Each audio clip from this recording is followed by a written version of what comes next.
Good morning, everybody. It is Thursday, June 13th, 2024.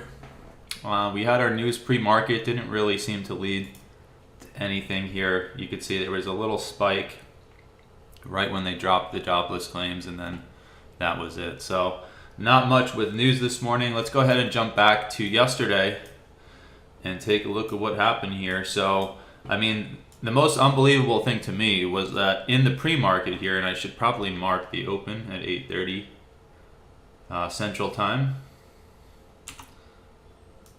So before the open, we had the big CPI news drop, and again, just blows me away. They pulled back right to Hopel, and I think arguably you could say the 200 and the VWAP right there, and came right to our next expected resistance area. And leading up to the open, the bulls were having a lot of trouble right at our next major area of resistance above. Remember, before we came up here, this was just open space, right? Price has never been traded up in here.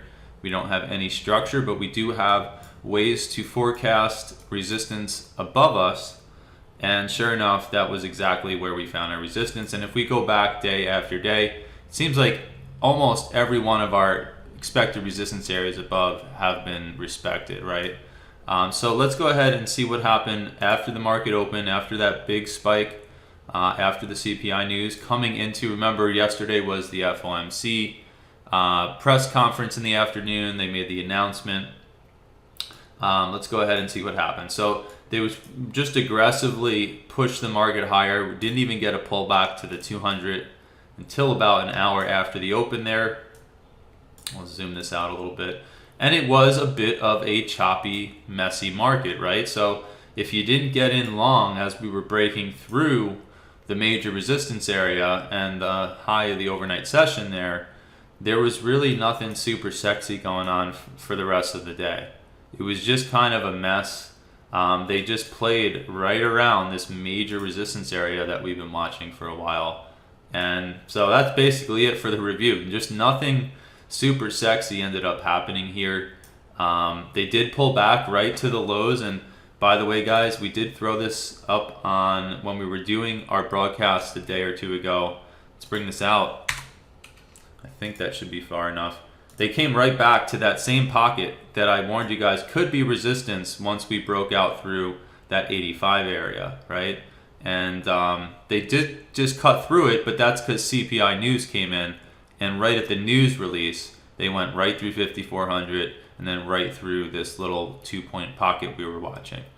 But interestingly enough, pulled back right to it and then held once, twice, 3 times, and then finally continued on its merry way higher.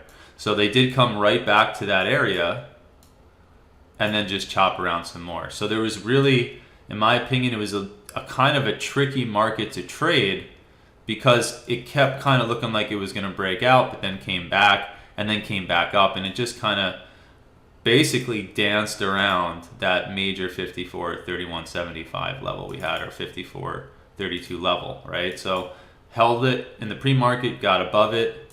They tried to kind of get below it, and interestingly enough, they tried, right? So you get these attempts, they get below it here, and then bam, they tag it, a double top.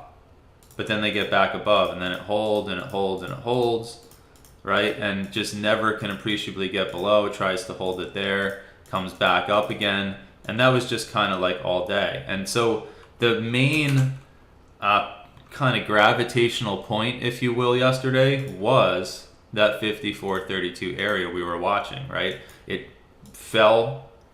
Let's bring this back in. It fell just before the open off of it. Then, like I said here, it came down and tried to hold below and then came back and held above it. Not perfectly to the tick, but from, outside of a 512 tick perspective, if we were to look on a multiple minute chart, for all intents and purposes, we're holding right there. Then it got below it, tried to hold below it here very discreetly, right? Whoops. Tried to get in, could not get through it. And I have to move this over because those levels weren't there. And then came all the way back down and tried to get back below that pocket we were looking at as resistance earlier, and then came right back up and just kind of danced around. So the main focal point, in my opinion, yesterday was our roadmap level, right? And then let's see what happened here as we are coming into the overnight session, into our pre-market here this morning. Still kind of just bobbing back and forth here, have not been able to get back through the new all-time high that was made yesterday, and just kind of chopping around in here. Nothing super notable to mention outside the fact that the bulls are trying to defend the pullback to the 200 here. Again, no guarantee they're just going to hold and continue to push there, but so far seems like the bulls are trying to hold above that mean, right, that average of price from the overnight session. So let's go ahead and jump up to the higher time frames, and we'll see what they have to say for this morning. Pretty quick little review there. Like I said, yesterday was a bit messy, a bit hard to trade.